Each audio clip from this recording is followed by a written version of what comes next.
A nuestros increíbles espectadores de Venganza Perfecta, nos encantaría saber desde qué parte del mundo nos acompañan. Háganoslo saber. Ahora, sumerjámonos en la historia de hoy. Capítulo 1. El último día normal. Claudio Solórzano había aprendido a leer el silencio como otros hombres leían los periódicos. 30 años en las fuerzas especiales le habían enseñado que lo que la gente no decía a menudo importaba más que lo que sí decía. Aquel jueves por la tarde, cuando el coche de su hija Morena entró en el camino de entrada de su modesta casa de la Ciudad de México a las 4:47 de la tarde, 2 horas antes de lo habitual, la calidad del silencio que siguió le dijo que todo había cambiado. Él estaba en el garaje, con los codos hundidos en el motor de su Ford Mustang de 1970, el coche de su proyecto que lo había mantenido cuerdo desde que se jubiló hace 3 años. El clic metálico de la puerta de su coche al cerrarse tuvo una finalidad que le tensó los hombros. Ni una segunda puerta, ni un saludo alegre, solo pasos, vacilantes e irregulares, moviéndose hacia la casa. Claudio se limpió las manos en un trapo de taller, su cuerpo de 52 años todavía conservando la postura disciplinada de un soldado. Su pelo canoso y muy corto y su rostro curtido llevaban las marcas de 2 décadas en las fuerzas especiales, FES, seguidas de otra década en roles que todavía no podía discutir. Las operaciones en Chiapas, las extracciones en Sinaloa, las misiones que no existían en el papel. Habían dejado cicatrices, pero también habían perfeccionado instintos que nunca se embotaron. Encontró a Morena en la cocina, de pie, inmóvil junto al fregadero, mirando por la ventana a la nada. Su blazer de diseño, azul marino, el que le había mostrado con entusiasmo el mes pasado, estaba roto en el hombro. Su maletín del portátil yacía abandonado junto a la puerta, su contenido derramado sobre el suelo de madera. Pero fueron sus manos las que le helaron la sangre. Temblaban, agarrando el borde de la encimera con tanta fuerza que sus nudillos se habían vuelto blancos. «Mi niña». El viejo apodo salió suave, con cuidado, de la forma en que te acercarías a un animal asustado. Ella no se dio la vuelta, no lo reconoció, solo siguió mirando por esa ventana. Su respiración salía en ráfagas cortas y controladas que le recordaban incómodamente a los soldados que había visto luchando contra ataques de pánico. Claudio había criado a Morena solo desde que ella tenía 8 años, después de que su madre, Gloria, muriera en un accidente de coche. Habían sido solo ellos dos durante sus años de secundaria, bachillerato y universidad. Se graduó como la primera de su clase en el TEC de Monterrey con un título en Ciencias de la Computación y rechazó ofertas de Google y Amazon México para unirse a una prometedora startup llamada Neuroconecta. «Quiero construir algo nuevo», papá le dijo hace 6 meses, con los ojos brillantes de ambición, no solo mantener el legado de otra persona. Él había estado orgulloso, quizás demasiado orgulloso. Lo suficientemente orgulloso como para ignorar las señales de advertencia. Morena. Se acercó, pero no la tocó. ¿Qué pasó? Ella finalmente se giró, y lo que vio en el rostro de su hija de 26 años lo transportó de vuelta a la Sierra de Guerrero, a los ojos de los aldeanos que habían sobrevivido a la ocupación. El mismo Socueco. La misma violación.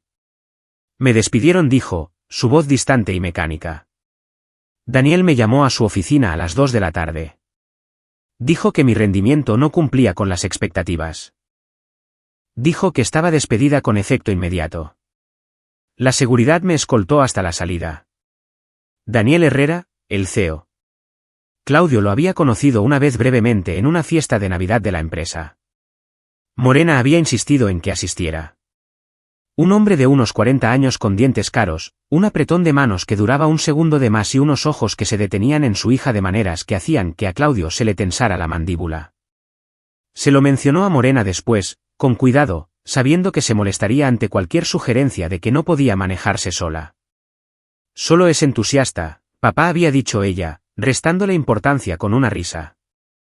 Así es la gente en la tecnología. Todo es intensidad y pasión. Ahora, mirando su blazer roto, Claudio supo que sus instintos habían acertado. Eso no es todo, dijo. No era una pregunta. La compostura de Morena se quebró. Su barbilla tembló. En el estacionamiento, estaba metiendo mi caja en el coche. Se acercó por detrás. Dijo. Se detuvo, tragó saliva. Dijo que tal vez si hubiera sido más amigable durante mi empleo, las cosas podrían haber terminado de otra manera. que no era demasiado tarde para que cambiara de opinión. Las manos de Claudio se cerraron en puños, pero mantuvo la voz nivelada. «Te tocó». Me agarró del brazo, me empujó contra mi coche, puso su mano en mí. No pudo terminar. Las lágrimas finalmente llegaron, silenciosas y devastadoras. Le di un rodillazo, me escapé y conduje directamente hasta aquí. Entonces él se movió, atrayéndola a un abrazo mientras su mente cambiaba a modo táctico. Evaluación de amenazas, recolección de pruebas, protocolos de respuesta. Pero debajo de ese desapego profesional, algo más antiguo y primitivo se agitaba, algo que había pasado 3 años de jubilación tratando de enterrar. «Llamamos a la policía», dijo Claudio, ya buscando su teléfono. «No puedo». Morena se apartó, secándose los ojos. Daniel me hizo firmar un acuerdo de confidencialidad, cuando me contrataron.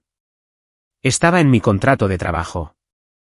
Cualquier cosa que suceda con la empresa, cualquier disputa, acepté el arbitraje obligatorio y la confidencialidad. Su jefe de seguridad, un tipo llamado Ricardo Blancas, me lo recordó cuando me escoltaban a la salida. Dijo que si hablaba con alguien, Daniel me demandaría por todo lo que tengo. Una no cubre una agresión. Papá, no entiendes cómo funciona esto. Daniel Herrera no es un CEO cualquiera. Su empresa vale 72.000 millones de pesos. Tiene abogados a sueldo que no hacen otra cosa que hacer desaparecer los problemas. Está conectado con el senador Cárdenas, con la élite tecnológica de Guadalajara. ¿Quién me va a creer a mí antes que a él? Claudio miró a su hija brillante, consumada, reducida a esta víctima temblorosa y sintió como las últimas ataduras de la sociedad civilizada comenzaban a romperse. «Haz una maleta», dijo en voz baja. «Te quedarás aquí un tiempo». Esa noche, después de que Morena finalmente se durmiera en su antigua habitación, Claudio se sentó en la oficina de su garaje e hizo lo que mejor sabía hacer, reconocimiento. Su portátil civil se conectó a una VPN comprada con criptomonedas, y luego a una serie de redes encriptadas que había aprendido a navegar durante sus últimos años militares. Daniel Herrera, nacido en Toluca, maestría del IPADE, puestos ejecutivos anteriores en 3 empresas de Guadalajara antes de fundar Neuroconecta hace 4 años. La empresa desarrollaba tecnología de interfaz neuronal impulsada por IA, significara lo que significara eso. 200 millones en financiación de capital de riesgo, sede en el centro de la Ciudad de México, residencia en un ático en la Torre Arcos Bosques, una propiedad de 1,440 millones de pesos que había salido en las noticias. Pero a Claudio no le importaba la información pública. Profundizó en los foros y tablones de mensajes donde se congregaban los ex empleados. Le llevó 2 horas encontrar los patrones. Neuroconecta tenía una tasa de rotación del 67% entre las empleadas en el primer año. 3 asistentes anteriores de Daniel Herrera se habían ido en cuestión de meses, cada una firmando acuerdos de indemnización mejorados. En una reseña de Glassdoor que desde entonces había sido eliminada pero que permanecía en las búsquedas en caché, una ex empleada llamada Patricia Torres había escrito: «Tecnología brillante, cultura tóxica. El CEO crea un ambiente hostil para las mujeres. RRHH existe para proteger a la empresa, no a los empleados». La reseña se había publicado hace 14 meses. Claudio encontró el perfil de LinkedIn de Patricia. Ahora trabajaba para un competidor en Monterrey. Archivó esa información.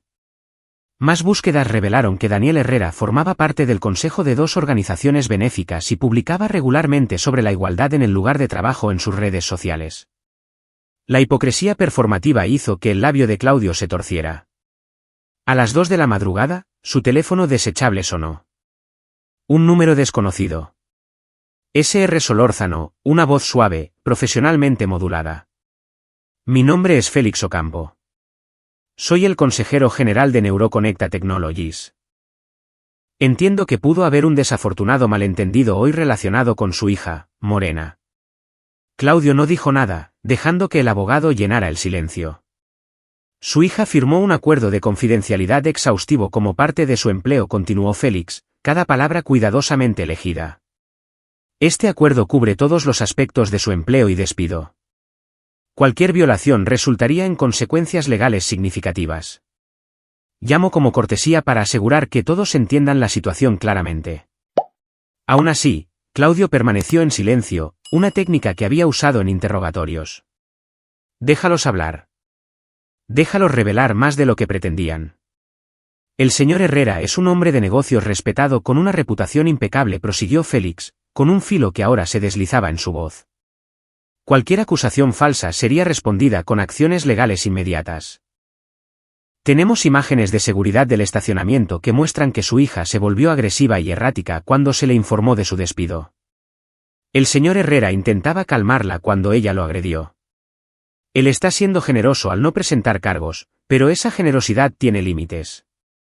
La narrativa del abogado ya se estaba construyendo, puliendo, convirtiendo en un arma. Ya lo habían hecho antes. Su hija firmó un no, dijo Félix, recuperando la confianza.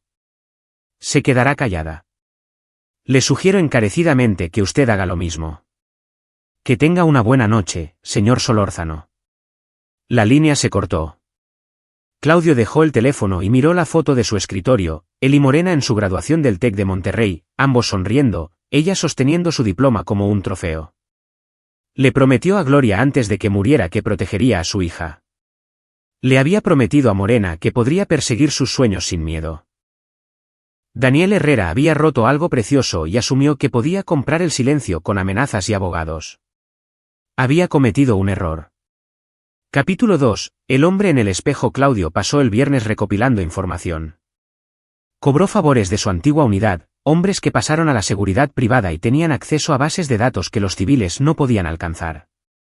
Para el mediodía, tenía los registros financieros completos de Daniel Herrera, no la versión saneada disponible para los periodistas, sino la contabilidad real, las cuentas en paraísos fiscales, las empresas fantasma, el rastro de papel de una riqueza construida sobre las innovaciones de otros. Pero a Claudio no le interesaba la malversación ni los delitos financieros. Estaba construyendo un perfil psicológico. Daniel Herrera había nacido como Daniel Hoffman en Toluca, Estado de México, en una familia de clase media. Su padre, Calvin Hoffman, era un gerente de ventas regional que bebía demasiado y perdió su trabajo cuando Daniel tenía 15 años. Su madre, Carol Hoffman, trabajaba como secretaria para mantener a flote a la familia. Daniel cambió su apellido por el de soltera de su madre, Herrera, cuando fue a la universidad, distanciándose del fracaso de su padre. En el IPADE, Daniel había sido acusado de acoso sexual por una compañera de clase, Diana Velasco, pero la queja se resolvió discretamente. Sin acción disciplinaria formal. En su primera startup, lo habían obligado a irse tras acusaciones de crear un ambiente de trabajo hostil, pero se fue con suficientes opciones sobre acciones como para tener la vida resuelta. El patrón se repitió en su segunda empresa, luego en su tercera, cada vez, en ideas mejorados, acuerdos mejorados. Silencio comprado con dinero e intimidación. Pero Daniel había aprendido de cada casi error. Para cuando fundó Neuroconecta, se había rodeado de protección. Ricardo Blancas, su jefe de seguridad, era un ex policía despedido de la policía de la CDMX por quejas de fuerza excesiva.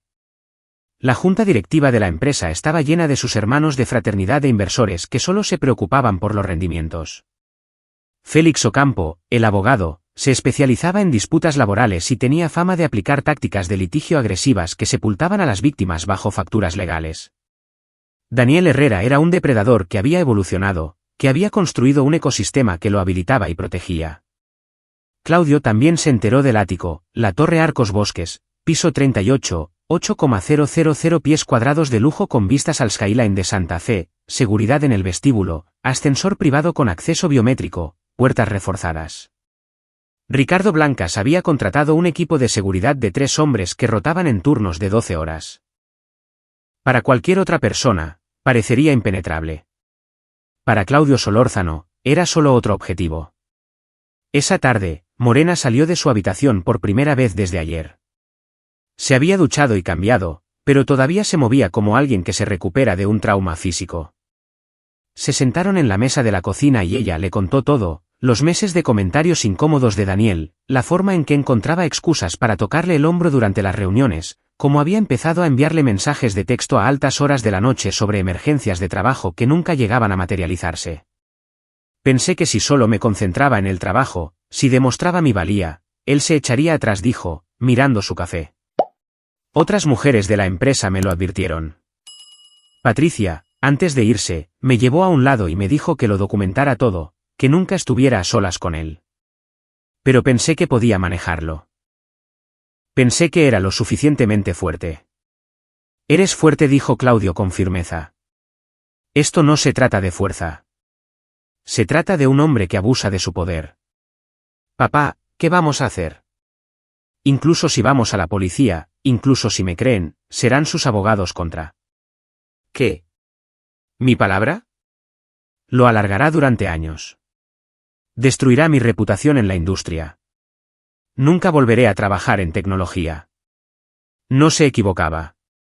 Claudio había visto cómo se desarrollaban estas cosas. El sistema estaba diseñado para proteger a gente como Daniel Herrera. Pero Claudio no había pasado 3 décadas en operaciones especiales porque confiara en el sistema. ¿Confías en mí?, preguntó. Morena levantó la vista, escudriñando su rostro. Por supuesto. Entonces necesito que confíes en mí durante los próximos días. Quédate aquí. No contactes a nadie de Neuroconecta. No publiques en redes sociales. ¿Puedes hacer eso?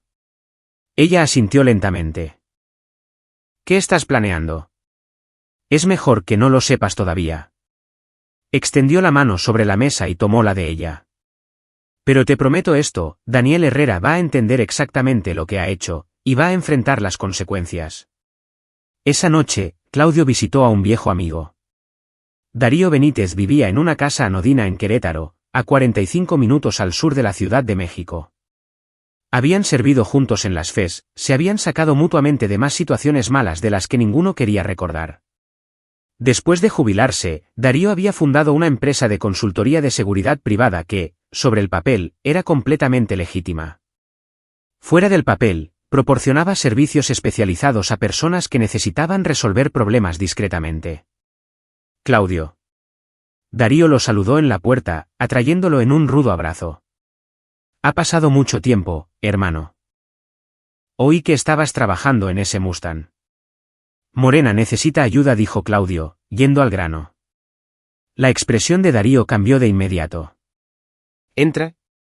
Con un bourbon en el estudio de Darío, Claudio expuso la situación. Todo. Cuando terminó, Darío guardó silencio durante un largo momento. Conozco a Daniel Herrera, dijo finalmente. Mi empresa pujó por su contrato de seguridad hace 2 años, lo perdimos ante Ricardo Blancas porque no aceptamos ciertas flexibilidades en nuestro ámbito de trabajo. Herrera quería seguridad que mirara para otro lado. No nos interesó. Háblame de Blancas. Ex policía de la CDMX. Trabajaba en narcóticos antes de que lo despidieran. 3 quejas por fuerza excesiva, 2 resueltas fuera de los tribunales. Se dice que aceptaba sobornos de los traficantes. Lo pillaron. Aceptó el despido en lugar de ser procesado. Es competente, pero sucio. ¿Su equipo? Darío abrió archivos en su portátil. 3 tipos, exmilitares, todos dados de baja con deshonor o separados bajo circunstancias turbias. Son leales a Blancas, y él es leal a quien le pague. ¿Se les puede hacer cambiar de bando? A todo el mundo se le puede hacer cambiar de bando. La pregunta es, ¿qué estás planeando? Claudio se inclinó hacia adelante. Necesito tener una conversación con Daniel Herrera. Una conversación privada donde no pueda correr a sus abogados ni a su seguridad. Donde solo estén él y la verdad. Darío arqueó una ceja. Eso es pedir mucho. El hombre vive en una fortaleza. He asaltado peores. Claudio, el tono de Darío se volvió serio. Sé lo que sientes. Yo sentiría lo mismo si alguien le hiciera daño a mi hija. Pero una cosa es la venganza y otra es tirar tu vida por la borda. Si vas a por un multimillonario, más vale que estés seguro de que puedes hacerlo limpiamente. No he dicho nada sobre hacerle daño, dijo Claudio suavemente. Solo hablar. Darío lo estudió, luego sonrió sombríamente. Estás lleno de guión bajo, pero me apunto. ¿Qué necesitas? Pasaron las siguientes 2 horas planeando. Darío proporcionó inteligencia sobre el horario de seguridad, los sistemas del edificio, las debilidades en la protección de Herrera.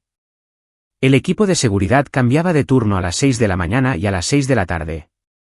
El turno de la mañana estaba menos alerta, habían estado despiertos toda la noche y se volvían complacientes en esas últimas horas. El ático tenía seguridad biométrica, pero Darío conocía a un contratista que había instalado el sistema. Por el precio adecuado, todo tenía puertas traseras. ¿Cuándo?, preguntó Darío. Mañana por la noche. Temprano el domingo por la mañana. No te estás dando mucho tiempo. No necesito mucho tiempo, dijo Claudio. He tenido 30 años de entrenamiento para esto. Capítulo 3. Penetración. La noche del sábado se fundió con la mañana del domingo. A las 3 de la madrugada, Claudio estaba sentado en un coche de alquiler a 3 manzanas de la Torre Arcos Bosques, vestido con ropa táctica negra que había modificado para parecer ropa deportiva, el tipo de atuendo que un residente podría llevar al volver de una sesión de gimnasio nocturna. Su pelo canoso estaba oculto bajo un gorro oscuro.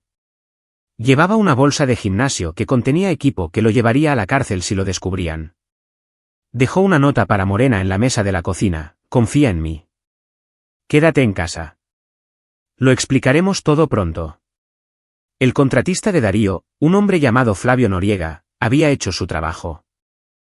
El escáner biométrico del ascensor de servicio había sido reprogramado para aceptar un código de respaldo, 6 dígitos que abrirían la puerta a la entrada de servicio del ático. Las cámaras de seguridad del piso 38 repetirían sus grabaciones en bucle durante un periodo de 4 horas. A las 3:47 de la madrugada, Claudio entró en la Torre Arcos Bosques por la entrada de servicio del lado este del edificio, por donde llegaban las entregas. Se movió con determinación, como si perteneciera allí, y el guardia de seguridad del fin de semana apenas levantó la vista de su teléfono. El ascensor de servicio lo llevó al piso 38. El pasillo estaba en silencio, lujosamente alfombrado, el tipo de espacio donde cada superficie susurraba riqueza.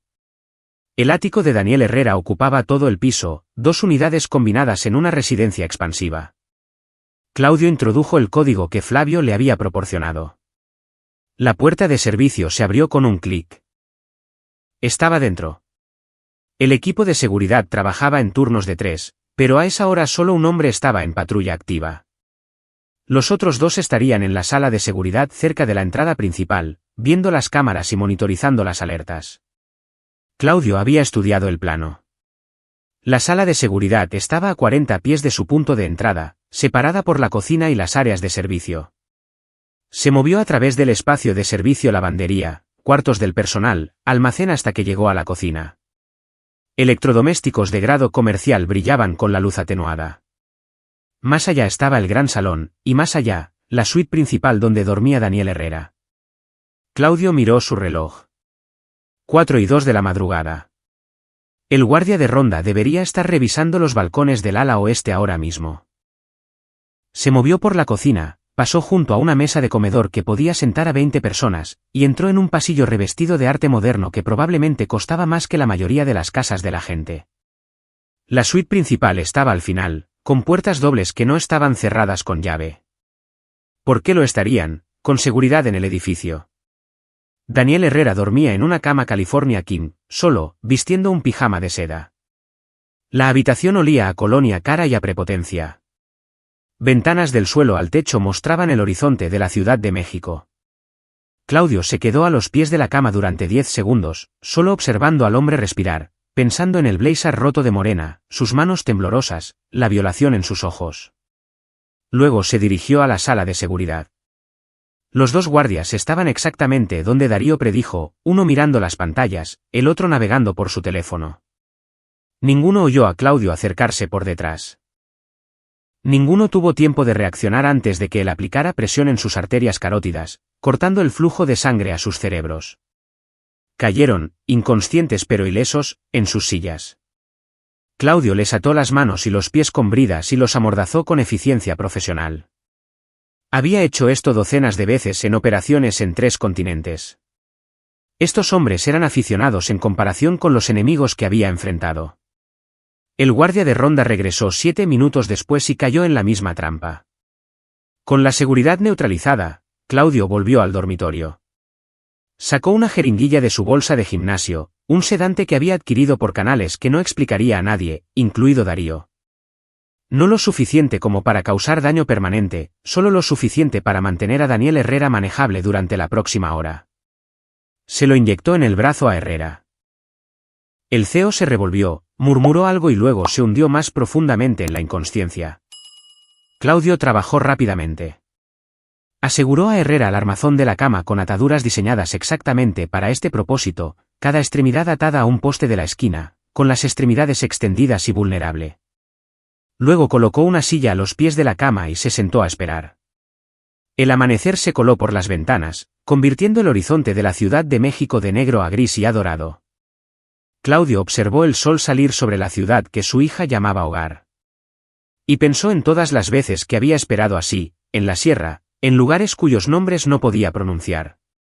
Esperando que los objetivos se despertaran, esperando que las misiones comenzaran. Esto no era diferente, solo más personal. A las 5:43 de la madrugada, los ojos de Daniel Herrera se abrieron. Miró al techo por un momento, confundido, luego intentó moverse. Las ataduras lo detuvieron, y su confusión se convirtió en pánico. «Buenos días», dijo Claudio en voz baja desde las sombras. La cabeza de Herrera se giró bruscamente hacia la voz. Sus ojos se abrieron de par en par mientras procesaba la situación, el extraño en su dormitorio, las ataduras, su seguridad en ninguna parte. «¿Quién CEO__ eres?» La voz de Herrera era ronca por el miedo, tratando de sonar autoritaria. «¿Sabes quién soy? ¿Tienes idea de lo que acabas de hacer?» «Sé exactamente quién eres», Daniel dijo Claudio, inclinándose hacia la luz. «La pregunta es, ¿sabes tú quién soy yo?» Herrera entrecerró los ojos, y luego un destello de reconocimiento apareció. «Eres el padre de Morena. De la fiesta de Navidad. Buena memoria. Soy Claudio Solórzano, y ayer me llamó tu abogado. Félix Ocampo. Me dijo que mi hija firmó una. Que se quedará callada sobre lo que le hiciste». El rostro de Herrera pasó por varias expresiones: miedo, cálculo, desafío. Se decidió por la indignación. «Tu hija me agredió. Tengo imágenes de seguridad que prueban que se volvió violenta cuando fue despedida por bajo rendimiento. Si hay una víctima aquí». Claudio cruzó la habitación antes de que Herrera pudiera terminar la frase. Su mano se cerró alrededor de la garganta del CEO, no apretando lo suficiente como para cortar el aire, solo lo suficiente para prometer que podía. «Déjame explicarte algo», Daniel dijo Claudio, su voz perfectamente tranquila. «Pasé 30 años en operaciones especiales militares. He interrogado a criminales, derrocado líderes y eliminado objetivos en 16 países. Hablo 4 idiomas y puedo matar a un hombre de más de 20 formas diferentes con mis propias manos. ¿Entiendes lo que eso significa?» Los ojos de Herrera estaban ahora desorbitados por el terror, toda pretensión de autoridad desaparecida. «Significa que sé exactamente cómo hacer que alguien hable, cómo encontrar la verdad, cómo aplicar la presión adecuada para romper las mentiras». Claudio le soltó la garganta. «También significa que sé cuando alguien miente. Y tú, Daniel, eres un mentiroso». Volvió a su silla, dejando que las palabras calaran. «Tu equipo de seguridad está vivo», continuó Claudio. «Están inconscientes y atados, pero ilesos. No te he hecho daño. Todavía. Esto puede seguir siendo civilizado, o puede volverse muy incómodo. Depende enteramente de ti». «¿Qué quieres?», la voz de Herrera se quebró. «¿Dinero? Puedo pagarte. Lo que quieras. No quiero tu dinero. Quiero que entiendas algo». Claudio sacó su teléfono y comenzó a desplazarse por las fotos. «Durante las últimas 24 horas, he investigado sobre ti. ¿Te gustaría saber lo que encontré?» No esperó una respuesta. Diana Velasco, IPADE, 2009. Queja de acoso sexual resuelta discretamente. Andrea Bowers, TechCorp Solutions, 2015. Ambiente de trabajo hostil, acuerdo de indemnización mejorado. Patricia Torres, Neuroconecta, 2024. Despido constructivo, otro NA. Y esos son solo los que encontré fácilmente. ¿Cuántas más, Daniel? ¿A cuántas mujeres has hecho daño? ¿Cuántas vidas has dañado porque creías que tu riqueza y tu posición te hacían intocable? Esos fueron malentendidos, tartamudeó Herrera. Situaciones consensuadas que fueron malinterpretadas. Calle. La voz de Claudio bajó a un susurro, que de alguna manera era más aterrador que gritar. No estoy aquí para debatir. Estoy aquí para entregar un mensaje que vas a recordar el resto de tu vida. Se levantó, caminó hacia la ventana y miró la ciudad. Hiciste daño a mi hija. La agrediste. Luego usaste abogados y NDAs para amenazarla y silenciarla. Pensaste que tu dinero y tu poder te mantenían a salvo. Te equivocaste.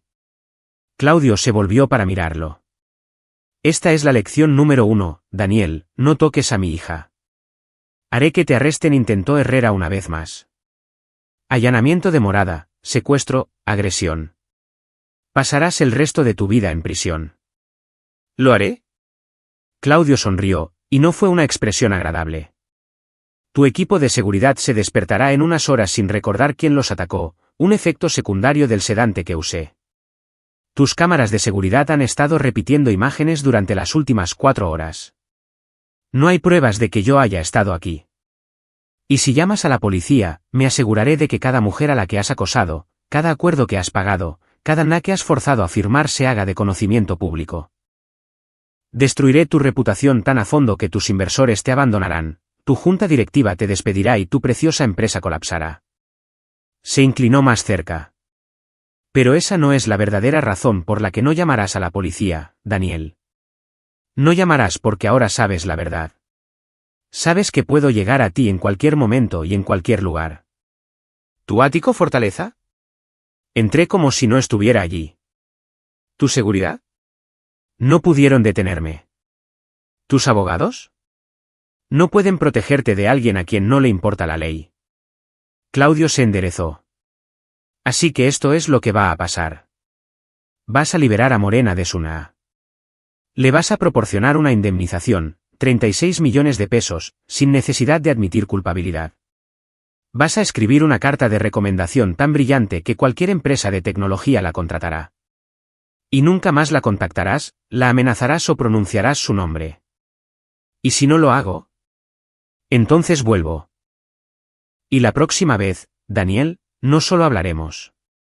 La próxima vez, te mostraré exactamente lo que 30 años en operaciones especiales me enseñaron sobre el dolor. ¿Entiendes? Herrera asintió frenéticamente, toda pretensión de dignidad abandonada. Bien. Claudio caminó hacia la puerta, luego se detuvo. Una cosa más. Vas a pensar en contratar a alguien para tomar represalias contra mí. No lo hagas. Tengo amigos, recursos y habilidades que no puedes imaginar. Si vienes a por mí o mi familia, te acabaré. No metafóricamente. Acabaré con tu vida, tu empresa, todo lo que has construido. Y dormiré perfectamente después.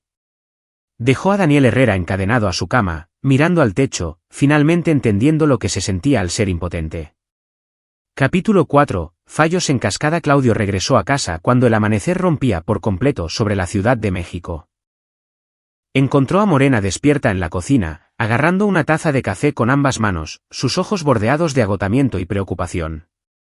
«Papá, ¿dónde estabas?» Se levantó bruscamente cuando él entró. «Me desperté y no estabas. Y solo estaba esa nota. Siéntate, mi niña». Se sirvió un café, sus manos firmes a pesar de las actividades de la noche. «Necesito contarte lo que he hecho». Le explicó todo, la investigación, la planificación, la penetración en el ático de Herrera. La expresión de Morena pasó por el shock, el horror, la ira y algo que podría haber sido una admiración reticente. «Lo encadenaste a su cama, papá». Eso es secuestro. Agresión. Podrías ir a la cárcel. Podría, asintió Claudio. Pero no lo haré, porque Daniel Herrera no va a denunciar esto. Va a hacer exactamente lo que le dije que hiciera. No puede saber eso. ¿Y si llama a la policía ahora mismo? Entonces nos encargaremos. Pero no lo hará. Hombres como Daniel son matones. Solo entienden el poder. Le demostré que no tiene ninguno. No contra mí. Morena se hundió de nuevo en su silla, procesando. No sé cómo sentirme al respecto. Parte de mí está agradecida, aliviada. Pero papá, podrías haber resultado herido o arrestado o... No lo fui. Extendió la mano sobre la mesa y le apretó la mano. Y no lo seré. Confía en mí. Pero incluso mientras lo decía, Claudio sabía que la situación era más complicada de lo que había dejado entrever. Durante su investigación, había descubierto algo preocupante, algo que no le había mencionado a Morena porque aún no estaba seguro de qué hacer con ello. Daniel Herrera no era solo un acosador en serie. Estaba conectado a algo más oscuro. Mientras investigaba la estructura corporativa de Neuroconecta, Claudio había encontrado un patrón irregular de consultoras, siempre mujeres, siempre contratadas por periodos de 3 a 6 meses, siempre pagadas a través de empresas fantasma. 5 en los últimos 2 años. Cuando rastreó sus nombres e intentó contactarlas, 3 no respondieron, una había borrado todas sus redes sociales y la quinta, una mujer llamada Violeta Beltrán, tenía su última dirección conocida en un centro psiquiátrico de Morelos. El patrón sugería algo peor que el acoso. Sugería abuso sistemático, posiblemente tráfico o chantaje. Claudio había pasado suficiente tiempo en los rincones oscuros del mundo como para reconocer la infraestructura de un depredador cuando la veía. Había ido al ático de Herrera para entregar un mensaje, para proteger a su hija. Pero ahora se preguntaba si debería haber hecho más, si haberse marchado había sido la decisión correcta. Estos pensamientos fueron interrumpidos por el zumbido de su teléfono. Número desconocido. Señor Solórzano. La voz de Félix Ocampo, pero sin la confianza de ayer. Necesitamos hablar. Le escucho. Mi cliente ha aceptado liberar a su hija de su acuerdo de confidencialidad. También está preparado para ofrecer una indemnización de 36 millones de pesos y proporcionar una carta de recomendación. A cambio, necesitamos garantías de que no ocurrirán más incidentes. Claudio esperaba esta llamada, pero no tan pronto. Herrera debió contactar a su abogado en el momento en que Claudio se fue. Haga que Félix prepare los documentos. Los revisaré con mi propio abogado. ¿Su propio abogado? Félix sonó sorprendido. Señor Solórzano, no creo que entienda. Entiendo perfectamente, señor Ocampo. Su cliente agredió a mi hija, y ahora está tratando de comprar su silencio. Acepto sus términos, pero no soy tan estúpido como para firmar documentos sin una revisión legal. Téngalos listos para el lunes. Colgó antes de que el abogado pudiera responder. Morena lo miraba fijamente. Aceptó. Así de fácil. El miedo es un poderoso motivador. Pero en privado, Claudio estaba preocupado. Había sido demasiado fácil. Hombres como Daniel Herrera no se rendían sin luchar, lo que significaba que esto no era una rendición. Era una retirada táctica. Herrera estaba ganando tiempo, reagrupándose, planeando su contraataque. El lunes por la mañana llegó con un correo electrónico que contenía los documentos del acuerdo. Claudio hizo que Morena se los enviara a un abogado de su confianza, Tom Winter, un exoficial del JAG que se había pasado a la práctica civil. Tom revisó todo con ojo meticuloso y declaró que los documentos estaban limpios. Tu hija recibe 36 millones de pesos, el NAS se anula y Herrera se compromete a no desprestigiarla profesionalmente, explicó Tom por teléfono. Esto es inusualmente favorable.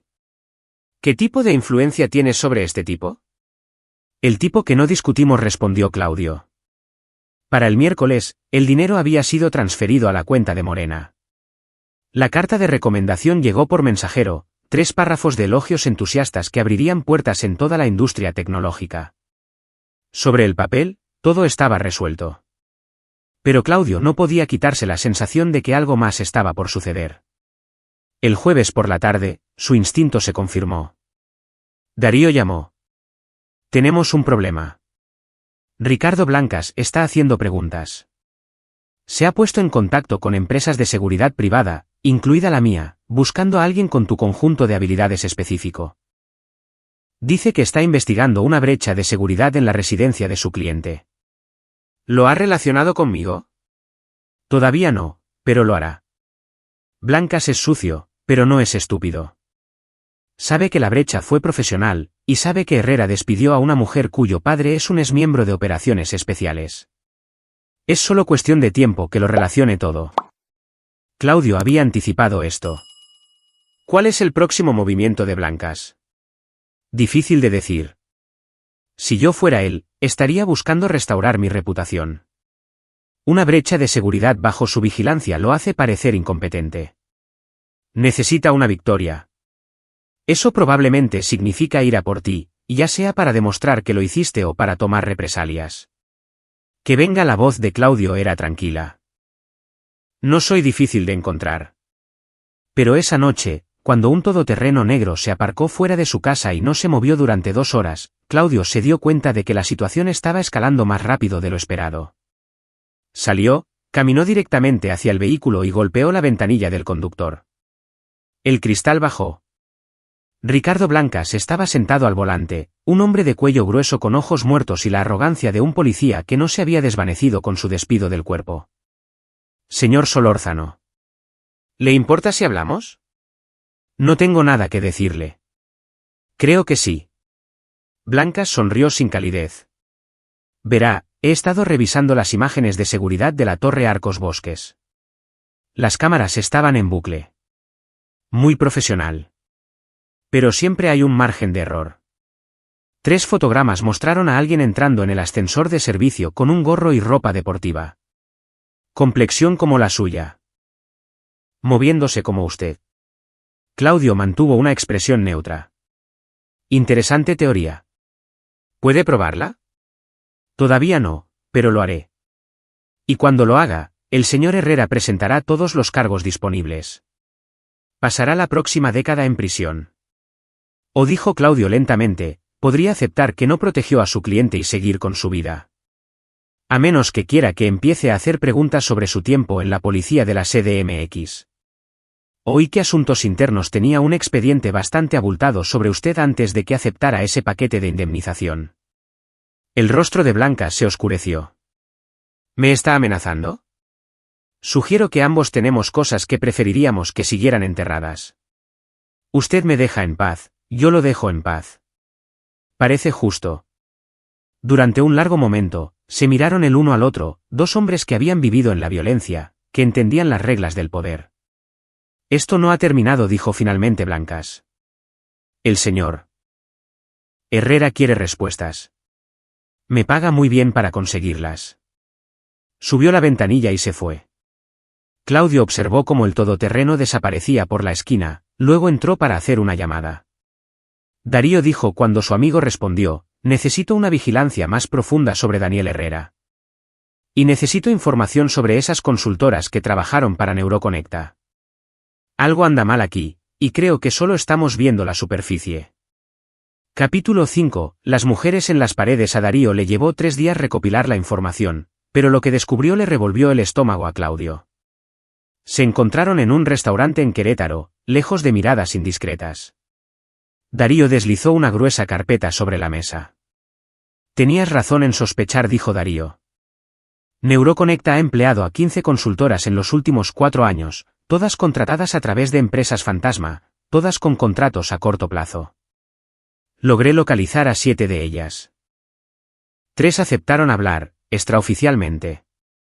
Claudio abrió la carpeta. Fotos, registros de empleo, informes médicos. Fueron reclutadas de la misma manera, continuó Darío, abordadas en conferencias de tecnología o a través de LinkedIn, se les ofrecían contratos de consultoría lucrativos. El trabajo era legítimo al principio: programación, diseño de interfaz, análisis de datos, pero luego las cosas cambiaban. Herrera comenzaba a hacerlas trabajar hasta tarde, a solas con él. Les hacía insinuaciones. Si lo denunciaban, amenazaba sus carreras. Si se resistían, escalaba. ¿A qué? Depende de la mujer. A algunas las acosaba hasta que renunciaban. A otras. La mandíbula de Darío se tensó. Drogó al menos a 2 de ellas. Hay fotos, vídeos, que luego usaba para chantajearlas. Coopera, o publico esto a tu familia, a tu red profesional, al mundo. Una mujer, Ximena Chávez, intentó suicidarse después de que él publicara el material de todos modos cuando ella amenazó con hacerlo público. Claudio sintió que la rabia crecía en su pecho, pero la reprimió. La rabia te hacía descuidado. Necesitaba mantenerse alerta. ¿Y Violeta Beltrán? La que está en el centro psiquiátrico. Hablé con su hermano, Gerardo Cantú. Darío sacó un archivo aparte. Ella trabajó para Neuroconecta durante 4 meses. Durante ese tiempo, fue agredida sexualmente repetidamente por Herrera. Cuando intentó renunciar, él le mostró vídeos que había grabado sin su conocimiento, material explícito que destruiría su carrera. Tuvo un colapso total. Su hermano la encontró en su apartamento después de haber estado desaparecida durante 2 días. Estaba catatónica. Ha estado en tratamiento durante 8 meses y todavía no habla de lo que pasó. ¿Su hermano sabe quién hizo esto? Sospecha, pero no tiene pruebas. Neuroconecta pagó su atención psiquiátrica a través de una empresa fantasma, por supuesto. Comprando su silencio. Claudio cerró la carpeta, sus manos temblando de furia apenas contenida. Lo que le había hecho a Herrera encadenarlo a su cama, asustarlo de repente parecía grotescamente inadecuado. Esto no era solo acoso. Era depredación sistemática, posiblemente tráfico, definitivamente explotación que había destruido vidas. ¿Dónde está Ricardo Blancas en todo esto?, preguntó. Justo en el medio. 3 de las mujeres mencionaron que el jefe de seguridad de Herrera estuvo presente durante algunos incidentes. Una dijo que Blancas drogó su bebida en un evento de la empresa. Otra dijo que ayudó a Herrera a encubrir pruebas cuando ella intentó contactar a la policía. No es solo un cómplice. Es un participante activo. El alcance de todo era asombroso. Claudio había lidiado con el mal antes, criminales, líderes de cárteles, hombres que mataban sin conciencia. Pero había algo particularmente retorcido en los depredadores que se escondían detrás de estructuras corporativas, que usaban su riqueza y posición como armas contra mujeres vulnerables. ¿Puede alguna de ellas testificar?, preguntó. Están aterradas. Herrera tiene abogados, dinero y material de chantaje. Incluso si dieran un paso al frente, sería su palabra contra la de un multimillonario. El sistema legal no está diseñado para manejar esto. No, pensó Claudio. Pero yo sí. Esa noche, se sentó con Morena y le mostró todo, redactando los detalles más gráficos pero mostrándole el patrón, el alcance, la naturaleza sistemática de los crímenes de Herrera. Ella guardó silencio durante mucho tiempo después de que él terminara. Cuando finalmente habló, su voz era hueca. Había rumores. Mujeres que se habían ido de la empresa a veces contactaban por LinkedIn, advirtiendo a las nuevas empleadas. Pero RRHH siempre lo desestimaba como quejas de ex trabajadoras descontentas. Pensé que solo había tenido mala suerte. Que cometí un error al estar a solas con él. Esto no fue tu culpa, dijo Claudio con firmeza. Nada de esto. Herrera es un depredador. Es experimentado, sofisticado. No podías haberlo sabido. Pero ahora lo sabemos. Morena lo miró, y él vio acero en sus ojos, su hija recuperando su fuerza. ¿Y qué vamos a hacer al respecto? Voy a detenerlo, dijo Claudio simplemente. ¿Cómo? Ya lo asustaste, hiciste que me pagara. Pero claramente eso no fue suficiente. Sigue ahí fuera, sigue haciendo daño a la gente. Entonces necesito hacer más que asustarlo. Claudio se levantó y caminó hacia la ventana. Afuera, la Ciudad de México brillaba en la oscuridad, hermosa e indiferente. Necesito desmantelar todo lo que ha construido, su empresa, su reputación, su libertad. Y necesito hacerlo de una manera que proteja a las víctimas y asegure que nunca pueda volver a hacer esto. Eso suena como una guerra. Lo es. Y he luchado en guerras antes. Se volvió hacia su hija. Pero necesito tu ayuda. Tú conoces la empresa, la tecnología, la gente. Yo conozco las tácticas y la estrategia. Juntos, podemos derribarlo. Morena dudó, luego asintió. Dime qué necesitas que haga. Durante la siguiente semana, construyeron su campaña. Claudio usó su entrenamiento de inteligencia militar para trazar la estructura de poder de Herrera, los miembros de su junta directiva, sus inversores, sus conexiones políticas. Identificó vulnerabilidades, puntos de presión, formas de aislar y exponer al CEO. Morena usó sus habilidades tecnológicas para acceder a la información. Conservó su portátil de Neuroconecta, y todavía tenía acceso VPN a los servidores de la empresa. Clonó datos, registros financieros, comunicaciones por correo electrónico, mensajes internos de Slack, todo lo que pudiera documentar la cultura de abuso. Mientras tanto, Darío trabajaba con las mujeres. Lenta y cuidadosamente, construyó confianza con las 3 que habían aceptado hablar. Las conectó entre sí, creó una red de apoyo. 2 consultoras más se presentaron, luego otra. Estaba surgiendo un patrón de testimonios. Pero se toparon con un muro en lo que respecta a las pruebas físicas. Herrera era cuidadoso. Los vídeos y fotos que había usado para chantajear estaban almacenados en dispositivos encriptados que él controlaba. Sin esas pruebas, el testimonio de las mujeres sería su palabra contra la de él. Fue entonces cuando Claudio decidió que necesitaba volver. No puedes estar hablando en serio, dijo Darío cuando Claudio expuso su plan. Ya tuviste suerte una vez. Blancas te está vigilando ahora. La seguridad del edificio ha sido mejorada. Si intentas el mismo truco 2 veces, te atraparán. No voy a usar el mismo truco. Claudio extendió los planos del edificio sobre la mesa. Voy a entrar por la puerta principal. El plan era audaz. El viernes por la noche, Neuroconecta organizaba una gala de recaudación de fondos para una de las organizaciones benéficas en cuya junta directiva se sentaba Herrera.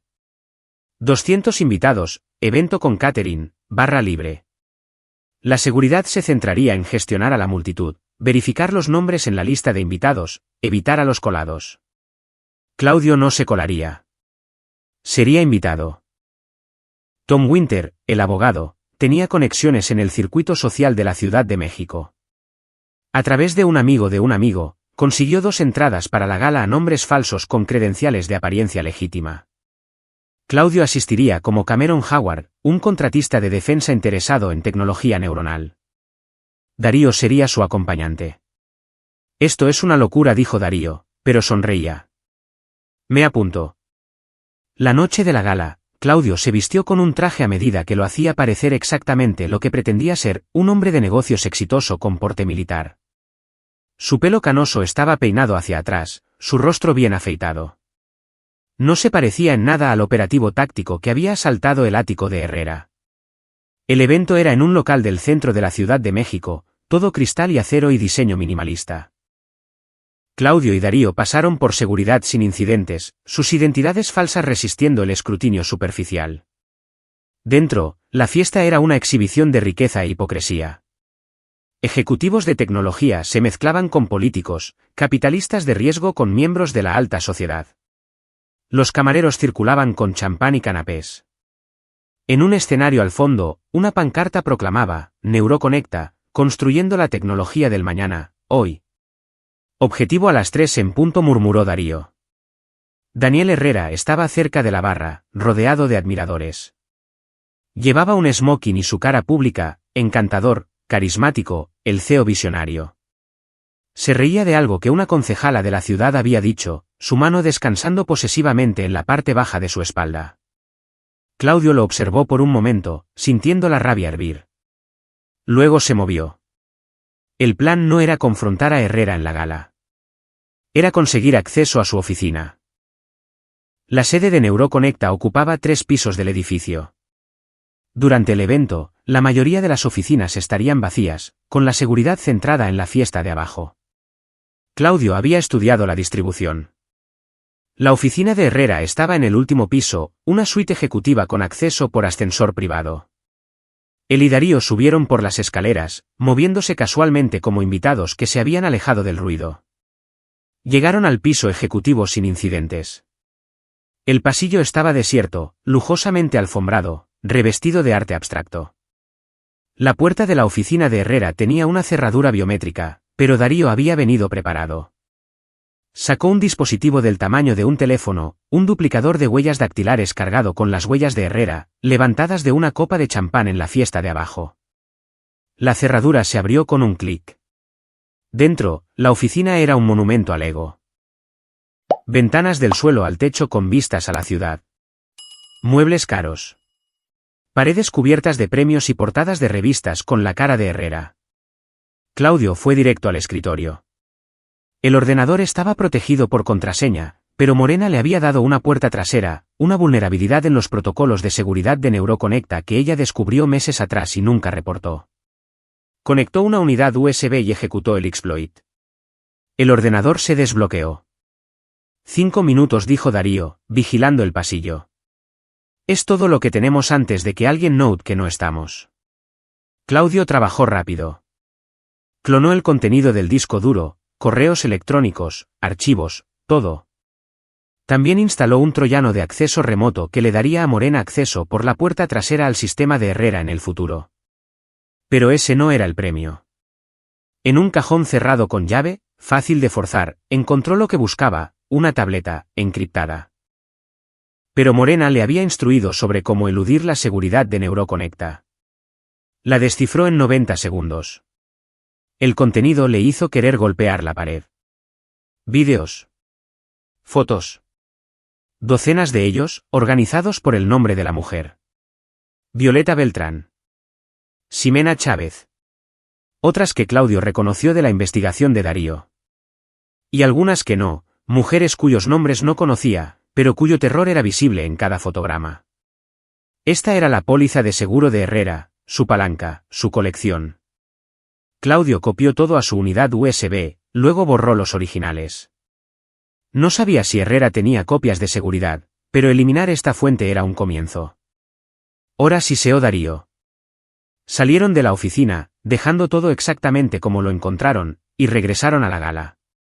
2 minutos después de que volvieran a la fiesta, apareció Ricardo Blancas, escaneando a la multitud con ojos sospechosos.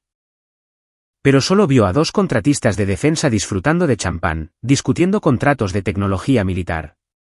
Nada sospechoso. Nada que investigar. Claudio se cruzó con la mirada de Darío y asintió hacia la salida. Habían conseguido lo que buscaban. Al irse, Claudio pasó lo suficientemente cerca de Daniel Herrera como para oírlo reírse de otro chiste, disfrutando de la adoración de gente que no sabía lo que él era en realidad.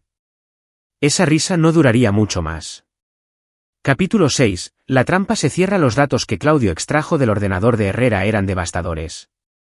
Morena pasó 2 días revisándolo todo, cruzando las comunicaciones por correo electrónico con los registros financieros, construyendo una cronología de abusos que abarcaba años. Esto no es solo acoso, dijo, levantando la vista de su portátil con ojos horrorizados. Es organizado, sistemático. Seleccionaba a las mujeres basándose en vulnerabilidades específicas, necesidad financiera, estatus migratorio, problemas familiares y luego explotaba esas debilidades. Y Ricardo Blancas lo facilitaba todo, organizaba reuniones privadas, proporcionaba drogas, intimidaba a las víctimas que intentaban denunciar. ¿Podemos ir a la policía ahora?, preguntó Claudio. Quizás, pero Herrera alegará que los datos se obtuvieron ilegalmente, lo cual es cierto. Un buen abogado podría conseguir que los desestimaran. Necesitamos algo más limpio, algo que lleve a las fuerzas del orden a descubrir esto por sí mismas. Fue entonces cuando Morena tuvo su idea. ¿Y si no vamos a la policía? ¿Y si vamos a las víctimas y las ayudamos a ir a la policía? Darles las pruebas que necesitan para presentar denuncias legítimas con una cadena de custodia limpia. Claudio lo consideró. Herrera todavía tiene recursos. Los abogados atacarán su credibilidad. No si varias mujeres se presentan simultáneamente con pruebas y testimonios que se corroboran. Eso no es una coincidencia. Es un patrón. Ni siquiera los mejores abogados pueden hacer que eso desaparezca. Era una buena estrategia, pero requería convencer a mujeres traumatizadas de revivir sus peores experiencias. Claudio no estaba seguro de tener el derecho de pedirles eso. Pero Darío hizo las presentaciones y, para sorpresa de Claudio, las mujeres estaban dispuestas a escuchar. No a él era un recordatorio demasiado fuerte de la violencia masculina, sino a Morena. su hija se reunió con 5 de ellas para tomar un café en rincones tranquilos de la ciudad y compartió su propia historia, la agresión en el estacionamiento, el miedo, la vergüenza, pero también la ira y la decisión de contraatacar. No les pido que hagan nada con lo que no se sientan cómodas, les dijo Morena. Pero si quieren justicia, si quieren asegurarse de que nunca le haga esto a nadie más, puedo ayudar. Tenemos pruebas, tenemos recursos y nos tenemos las unas a las otras. 3 mujeres aceptaron presentarse. Luego 4. Luego 6. Darío usó sus contactos para encontrarles una abogada, no alguien del establishment corporativo de la Ciudad de México, sino una exfiscal llamada Annette Bravo, que se había ganado su reputación derribando a hombres poderosos. Revisó las pruebas que Morena le proporcionó y vio lo que todos veían, un caso procesable. Esto es suficiente para que la policía obtenga una orden judicial, dijo Annette en una reunión en su oficina.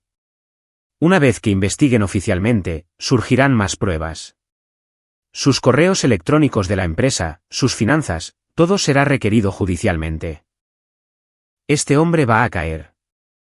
Pero antes de que pudieran avanzar, Ricardo Blancas hizo su jugada.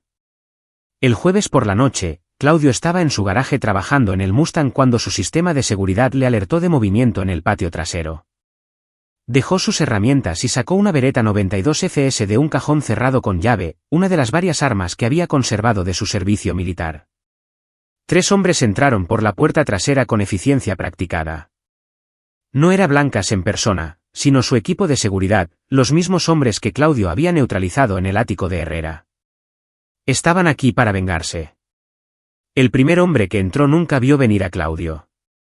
Un golpe corto y brutal en la garganta lo derribó, jadeando. El segundo dudó, lo cual fue su error. Claudio lo desarmó y usó su propia arma para controlarlo. El tercer hombre era más listo. Se había quedado atrás y ahora tenía su arma apuntando a Claudio. No te muevas, dijo el hombre. El señor Blancas quiere hablar contigo. ¿Vienes con nosotros? No lo creo. Claudio mantuvo su propia arma apuntando al segundo hombre. Un impas mexicano. Podemos hacer esto por las buenas o por las malas, dijo el tercer hombre. De cualquier manera, vienes. Fue entonces cuando Morena apareció en el umbral detrás de él, sosteniendo una escopeta que Claudio le había enseñado a usar años atrás. O pueden irse, dijo con calma, ahora mismo, antes de que llame a la policía y denuncie un allanamiento de morada a mano armada. Los 3 hombres se quedaron helados, reevaluando. Esperaban enfrentarse a un soldado retirado, no a un soldado y su hija armada en una posición defendible. El señor Herrera no va a dejar esto así, dijo finalmente el tercer hombre, bajando su arma. Lo avergonzaste, lo humillaste. Quiere respuesta si quiere que te castiguen. No puedes esconderte de él. No me estoy escondiendo, replicó Claudio. Pero dile a Ricardo y a su jefe esto, tengo pruebas de todo lo que Daniel Herrera ha hecho. Cada crimen, cada víctima, todo. Si algo me pasa a mí o a mi hija, esas pruebas se hacen públicas de inmediato. A la prensa, a la policía, a sus inversores, a todo el mundo. Su vida se acaba. Dile eso. Los hombres se retiraron, arrastrando a su colega jadeante. Después de que se fueran, Claudio rodeó a Morena con su brazo. Ahora temblaba, la adrenalina desapareciendo. Eso fue increíblemente valiente, dijo, e increíblemente estúpido. Podrían haberte disparado. A ti también, papá. Esto se está poniendo peligroso. Quizás deberíamos ir a la policía ahora. Lo haremos. Mañana. Pero esta noche, debemos asumir que Herrera sabe que vamos a por él, lo que significa que él estará haciendo sus propios movimientos. Claudio tenía razón. A medianoche, su teléfono sonó. Félix Ocampo, el abogado. Señor Solórzano, le llamo para informarle de que mi cliente tiene la intención de solicitar una orden de alejamiento contra usted mañana por la mañana. Alega que usted lo ha estado acosando, amenazando y, en general, hostigando desde el despido de su hija. Tiene imágenes de seguridad y testimonios de testigos que apoyan estas afirmaciones. Interesante ficción. Además, si usted o su hija hacen alguna declaración difamatoria sobre el señor Herrera o Neuroconecta, emprenderemos acciones legales por calumnia y difamación. El acuerdo que usted aceptó incluía una cláusula de no descrédito. Que Herrera violó al enviar hombres armados a mi casa esta noche, interrumpió Claudio. Eso es agresión, abogado. Quizás debería aconsejar a su cliente que sea más cuidadoso. Silencio en la línea. Luego, no sé de qué está hablando. Por supuesto que no. Pero debería decirle algo a Daniel. Dígale que el juego ha cambiado. Mañana por la mañana, 6 mujeres presentarán denuncias policiales contra él. Tienen pruebas. Tienen testimonios. Y tienen una abogada que se especializa en procesar a depredadores poderosos. Dígale que se acabó. Colgó. Morena lo miró. Acabas de advertirle. Ahora intentará destruir pruebas, intimidar a los testigos. Que lo intente. Tenemos copias de todo. Y cada movimiento que haga ahora solo lo hace parecer más culpable. Claudio sonrió sombríamente. Aprendí hace mucho tiempo que a veces la mejor manera de ganar una batalla es dejar que tu enemigo crea que está ganando, justo hasta el momento en que cierras la trampa. ¿Qué trampa? Mañana lo verás. Capítulo 7. Tierra quemada. El viernes por la mañana comenzó con las mujeres presentando sus denuncias policiales. Annette Bravo acompañó a las 6 a la unidad de víctimas especiales de la Policía de la Ciudad de México, donde la detective Josefina Barrera, una investigadora veterana conocida por manejar casos sensibles, tomó sus declaraciones. Las pruebas eran abrumadoras, testimonios de múltiples víctimas corroborados por mensajes de texto, correos electrónicos y registros financieros que mostraban pagos sospechosos a través de empresas fantasma. El rostro de la detective Barrera se oscurecía con cada declaración que oía. Esto es suficiente para una orden judicial, le dijo Annette. Visitaremos la sede de Neuroconecta esta tarde. Pero Daniel Herrera no estaba esperando a la policía. Ya estaba ejecutando su propia estrategia de tierra quemada. A las 10 de la mañana, el equipo de comunicaciones de Neuroconecta emitió un comunicado de prensa. Anunciaba que el CEO Daniel Herrera se tomaba una licencia temporal debido a acusaciones infundadas de exempleadas descontentas. La junta directiva de la empresa expresó su plena confianza en la integridad de Herrera y condenó los esfuerzos maliciosos para dañar la reputación de uno de los empresarios más exitosos de la Ciudad de México. Simultáneamente, el equipo legal de Herrera presentó demandas contra las 6 mujeres por incumplimiento de contrato y difamación. Las demandas exigían millones en daños e incluían relatos detallados y fabricados de la supuesta mala conducta de las mujeres en Neuroconecta. El mensaje era claro: si vienes a por mí, te destruiré. Para el mediodía, la historia había llegado a los medios de tecnología. La mayor parte de la cobertura era comprensiva con Herrera, el CEO asediado que enfrentaba ataques coordinados. Solo unos pocos medios cuestionaron el momento y la similitud de las acusaciones. Claudio observó cómo se desarrollaba todo desde la oficina de su casa, con la furia creciendo. El sistema funcionaba exactamente como estaba diseñado, para proteger a los depredadores ricos. Incluso con 6 acusadoras creíbles, incluso con pruebas, Herrera estaba manipulando la narrativa. Entonces Ricardo Blancas hizo su jugada. A las 2 de la tarde, Blancas llamó directamente a Claudio. Señor Solórzano, necesitamos vernos cara a cara. Solo usted y yo. ¿Por qué haría eso? Porque el señor Herrera me ha informado de ciertas imágenes de seguridad de su oficina. La noche de la gala. Imágenes que lo muestran a usted y a otro hombre entrando en su oficina privada y robando datos de su ordenador. Eso es espionaje corporativo, allanamiento de morada, robo. Delitos federales.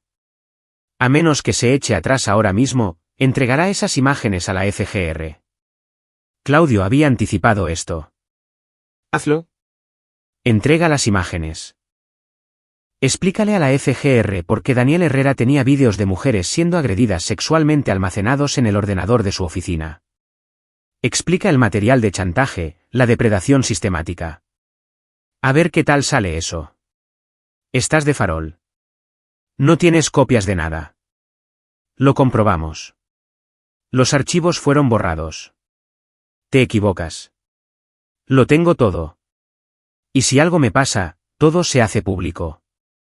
Así que aquí está mi contraoferta, Ricardo. Testifica contra Herrera.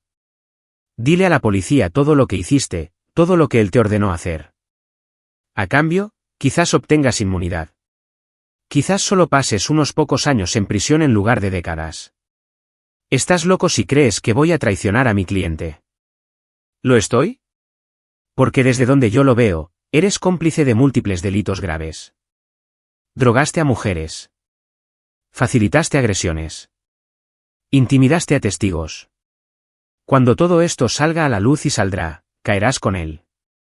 A menos que cooperes. Hubo una larga pausa.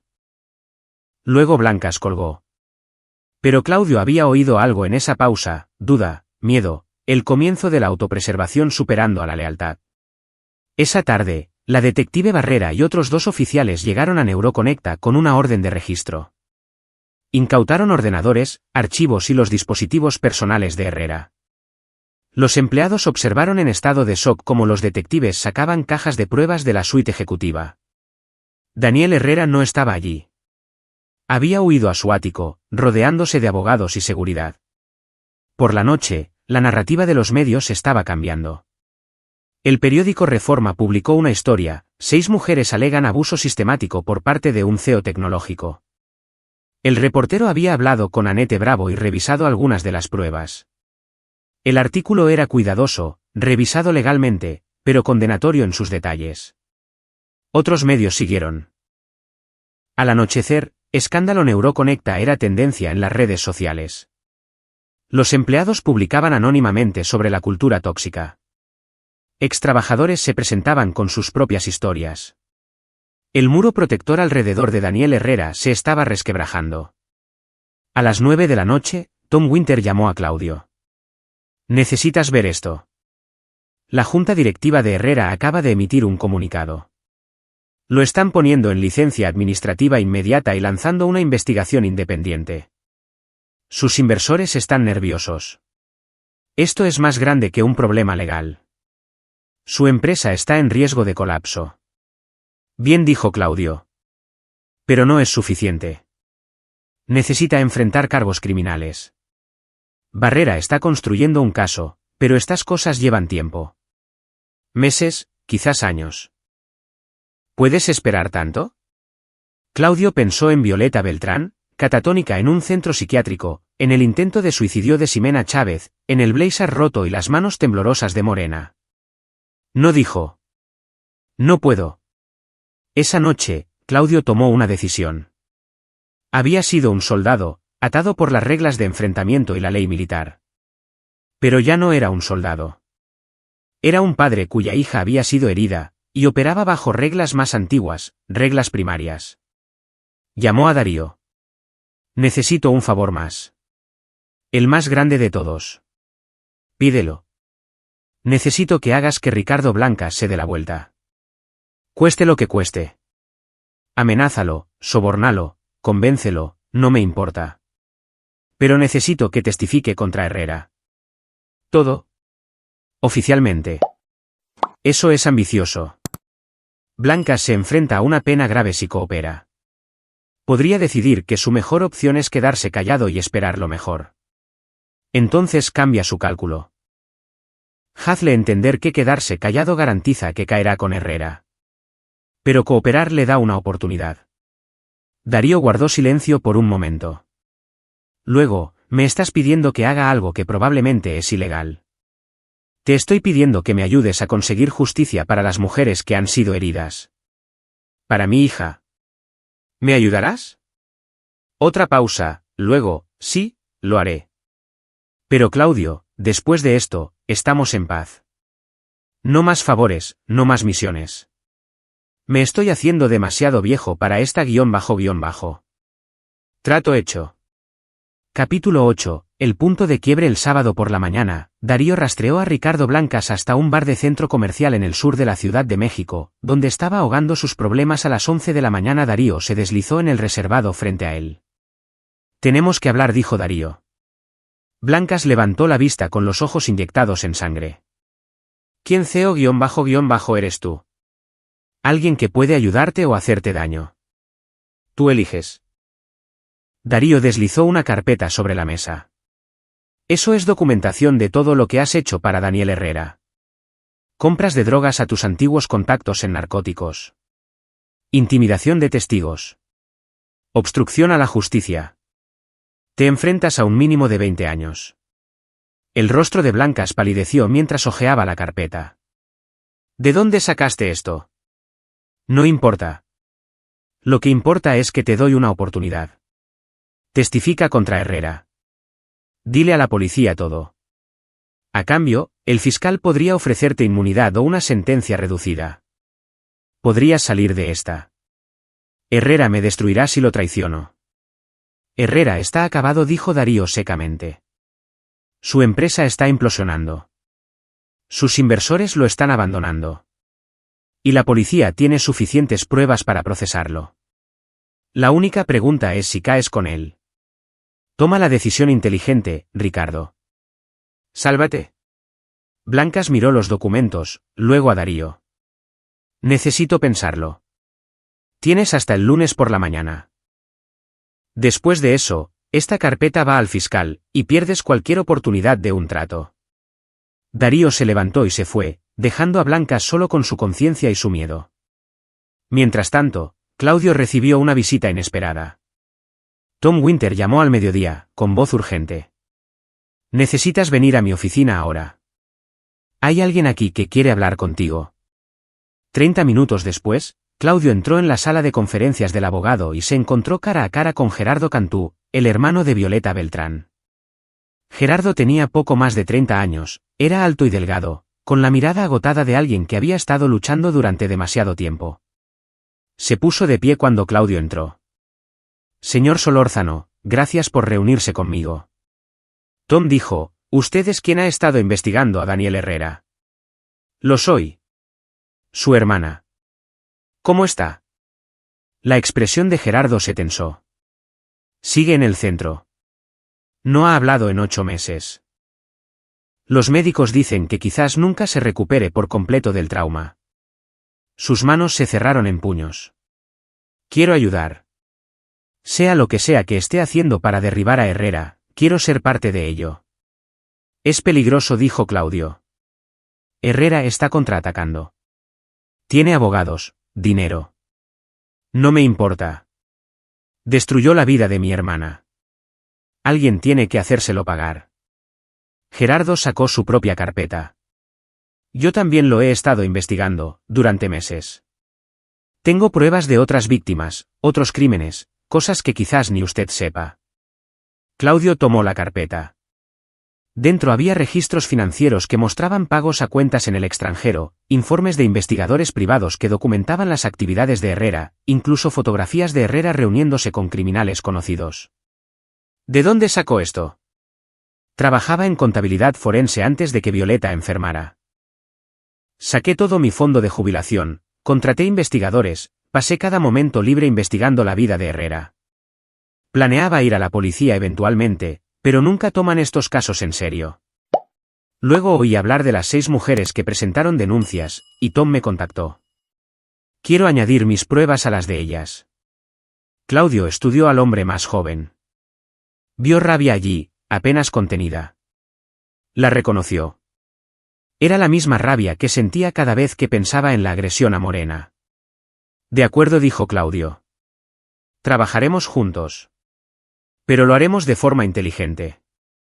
Sin fantasías de venganza, sin guión bajo de justicieros. Construiremos un caso que ponga a Herrera tras las rejas por el resto de su vida. De acuerdo, asintió Gerardo. De acuerdo. But I want to be there when they arrest him. I want him to know Violet's brother el pet bring him down. Esa noche, se reunieron en casa de Claudio, él, Morena, Darío, Gerardo, Annette Bravo y la detective Barrera.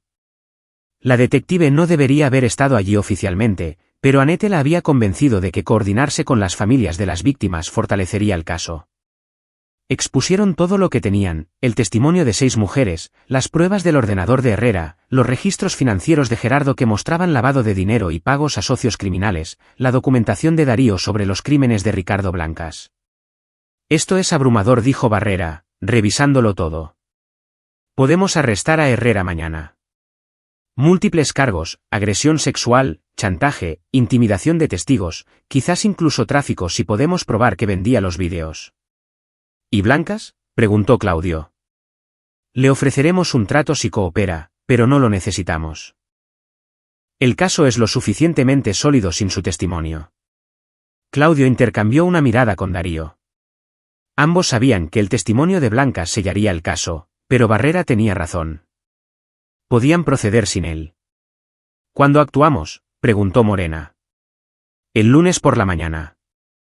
Arrestaremos a Herrera en su ático, ejecutaremos órdenes de registro en sus propiedades y en la sede de Neuroconecta. Esto será grande. Los medios estarán por todas partes.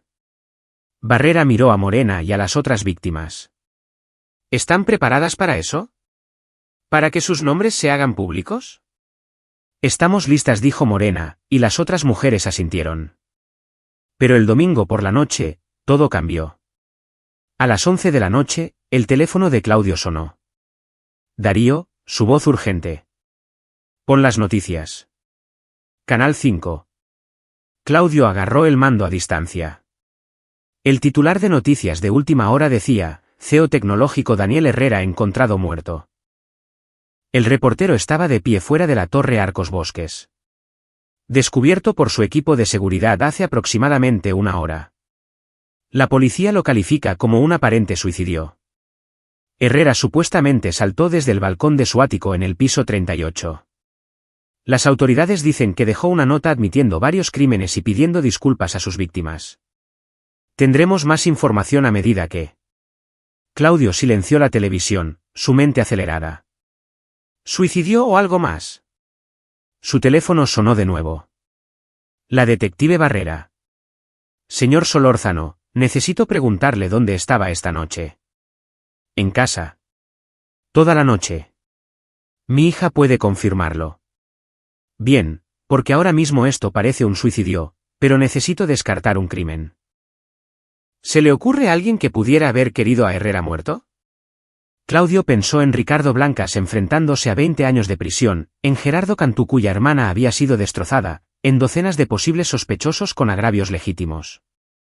La mitad de la Ciudad de México tenía un motivo, dijo con cuidado. Pero detective, si esto realmente fue un suicidio, quizás sea porque Herrera sabía que estaba atrapado. Sabía que no había salida. Quizás, dijo Barrera, sin sonar convencida. Estaré en contacto.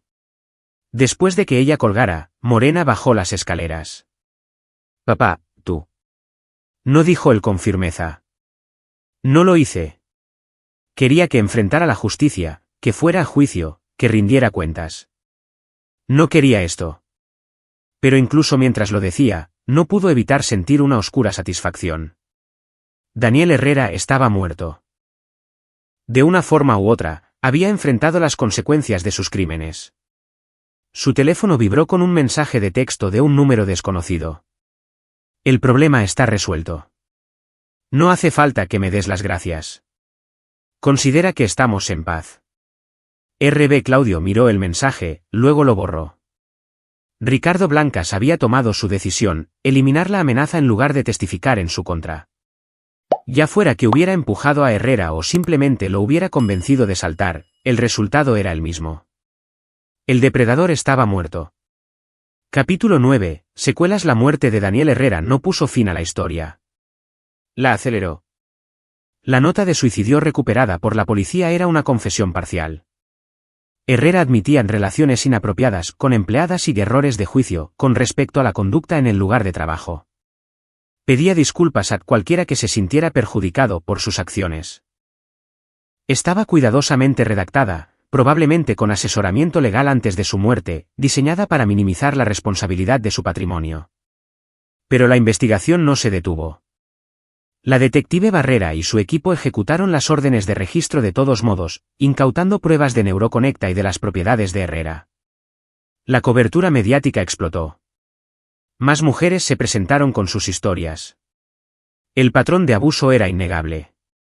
Una semana después de la muerte de Herrera, el periódico Reforma publicó un completo reportaje de investigación, El hombre detrás de la tecnología, la vida secreta de Daniel Herrera. Detallaba todo, el acoso sistemático, el chantaje, las vidas destrozadas. Annette Bravo había trabajado con los periodistas para contar las historias de las víctimas protegiendo sus identidades cuando se solicitaba. Morena fue citada en el artículo usando su nombre real. Daniel Herrera me agredió e intentó silenciarme con amenazas y NDAs. Hablo ahora para que otras mujeres sepan que no están solas y para que los hombres poderosos entiendan que no pueden esconderse detrás de su riqueza y posición. La respuesta fue abrumadora. Miles de mensajes de apoyo. Otras mujeres compartiendo sus propias historias de abuso laboral. Un movimiento cristalizándose en torno a la idea de que la cultura de impunidad de la tecnología necesitaba cambiar. La junta directiva de Neuroconecta disolvió la empresa. Los activos se vendieron, y los ingresos se destinaron a un fondo de compensación para víctimas establecido por Annette Bravo. La tecnología que Herrera afirmaba estar construyendo, la IA de interfaz neuronal, resultó ser en gran parte una quimera de todos modos, a años de ser viable. Ricardo Blancas desapareció. Darío se enteró por sus contactos de que se había ido de la Ciudad de México, posiblemente del país. Sin Herrera pagando su salario, sin trabajo ni perspectivas, se había desvanecido en los agujeros en los que se meten hombres como él. La policía nunca concluyó oficialmente si la muerte de Herrera fue suicidio o asesinato. La nota sugería suicidio, pero los forenses no pudieron descartar que hubiera sido empujado. El caso permaneció técnicamente abierto, pero sin testigos ni pruebas, finalmente se enfrió. A Claudio no le importaban los detalles. Lo que importaba era que Herrera se había ido y no podía hacer daño a nadie más. 3 meses después, un sábado por la tarde a finales de marzo, Claudio estaba en su garaje dando los toques finales al Mustang. El motor ronroneaba perfectamente, el cromo reluciente, un proyecto finalmente completado después de 3 años de trabajo. Morena salió con 2 cervezas. Se había mudado de nuevo a su propio apartamento, pero lo visitaba regularmente. Había comenzado a entrevistarse con empresas de tecnología, la carta de recomendación que Herrera había proporcionado, irónicamente, la estaba ayudando a conseguir entrevistas en las mejores firmas. Su trauma todavía estaba presente, todavía algo que trabajaba con un terapeuta, pero se estaba curando. Está precioso, papá dijo, dándole una cerveza. Gracias. Pensaba sacarlo mañana. ¿Quieres venir? Me encantaría. Se apoyó en el banco de trabajo. Hoy me llamó Patricia Torres. Está organizando una conferencia sobre seguridad laboral en la tecnología. Quiere que hable. ¿Vas a ir? Creo que sí. Da miedo, pero no quiero esconderme más. Herrera ya me quitó suficiente. No va a quitarme también la voz. Claudio sintió que el orgullo henchía su pecho. Su hija, brillante, resiliente, fuerte de maneras que no tenían nada que ver con la proeza física. Estoy orgulloso de ti, mi niña. Estoy orgullosa de nosotros, corrigió ella. Lo hicimos juntos. Tú, yo, Darío, Gerardo, todas las mujeres que se presentaron. Detuvimos a un depredador. Permanecieron en un cómodo silencio por un momento, bebiendo sus cervezas, escuchando los sonidos suburbanos de una tarde de sábado, niños jugando al baloncesto en la calle, una cortadora de césped, pájaros cantando. Normal. Seguro. Oga. Papá, dijo finalmente Morena, ¿puedo preguntarte algo? Siempre. Esa noche que fuiste al ático de Herrera, la primera vez, cuando lo encadenaste a su cama. ¿Ibas a matarlo? Claudio consideró la pregunta cuidadosamente. No. Quería asustarlo, mostrarle que no era intocable. Pero no estaba allí para matarlo. Ese no soy yo. Pero si hubieras sabido entonces lo que descubrimos después, sobre todas las otras mujeres, los vídeos, todo. Él la miró a los ojos. No lo sé. Quizás. Me gustaría pensar que aún elegiría la vía legal, construir un caso, obtener justicia a través del sistema. Pero honestamente, si hubiera sabido el alcance total de lo que había hecho. Hizo una pausa. Hay una parte de mí que siempre será un soldado, que sabe que a veces la misión requiere decisiones difíciles. ¿Crees que Blancas lo mató? Creo que Blancas vio un problema y lo resolvió de la manera más eficiente que tenía a su disposición. Si eso significa empujar a Herrera del balcón o convencerlo de saltar, no lo sé. Y he decidido que no necesito saberlo. Morena asintió lentamente. Parte de mí se siente culpable por no estar más molesta por la muerte de Herrera. ¿Está mal? No, dijo Claudio con suavidad. Tienes derecho a sentir alivio de que alguien que te hizo daño se haya ido. Eso no te convierte en una mala persona. Te hace humana. Terminaron sus cervezas mientras el sol comenzaba a ponerse, pintando el cielo en tonos de naranja y rosa. Más tarde esa noche, después de que Morena se fuera, Claudio se sentó en la oficina de su casa y revisó el archivo por última vez, todo lo que habían reunido, todo lo que habían descubierto. Luego creó una copia de seguridad encriptada, la almacenó en 3 ubicaciones seguras separadas y eliminó las copias locales. Por si acaso. Solo una póliza de seguro. Porque había aprendido en 30 años de servicio militar que las misiones no terminan realmente. Solo se pausan. Y necesitas estar listo para cuando se reanuden. Su teléfono vibró. Un mensaje de texto de Gerardo Cantú: Violeta ha hablado hoy. Primeras palabras en 9 meses. Dijo: gracias. Le conté todo lo que hiciste, sobre cómo Herrera ya no puede hacer daño a nadie. Creo que va a estar bien. Gracias, Claudio. Por todo. Claudio leyó el mensaje 2 veces, luego dejó su teléfono. En la foto enmarcada de su escritorio, él y Morena sonreían a la cámara el día de su graduación del TEC de Monterrey, llenos de esperanza y posibilidades. De eso se había tratado todo esto. No de venganza, aunque eso había jugado un papel. No de justicia, aunque la persiguieron. Sino de protección. La misión más antigua y fundamental: mantener a su hija a salvo. Asegurarse de que pudiera vivir sin miedo. Afuera, la Ciudad de México brillaba en la oscuridad, una ciudad llena de sueños y peligros, triunfos y tragedias. En algún lugar ahí fuera, otros depredadores acechaban, otras víctimas sufrían. El mundo estaba lleno de Daniel Herreras, hombres que creían que el poder los hacía intocables. Pero también estaba lleno de Morenas, mujeres que encontraban sus voces y se negaban a ser silenciadas. Y de Claudios, padres que moverían cielo y tierra para proteger a sus hijos. La batalla nunca terminaba de verdad. Pero esta batalla, al menos, estaba ganada. Claudio apagó las luces y cerró el garaje, el Mustang brillando en la oscuridad como una promesa cumplida. Mañana, él y Morena los sacarían a pasear. Sentirían el viento y la velocidad y la libertad de una carretera abierta. Pero esta noche, podían descansar. La misión estaba completa. Aquí es donde termina nuestra historia. Compartan sus pensamientos en la sección de comentarios. Gracias por su valioso tiempo. Si disfrutaron de esta historia, por favor, asegúrense de suscribirse a este canal. Eso me ayudaría mucho. Hagan clic en el vídeo que ven en la pantalla y los veré allí.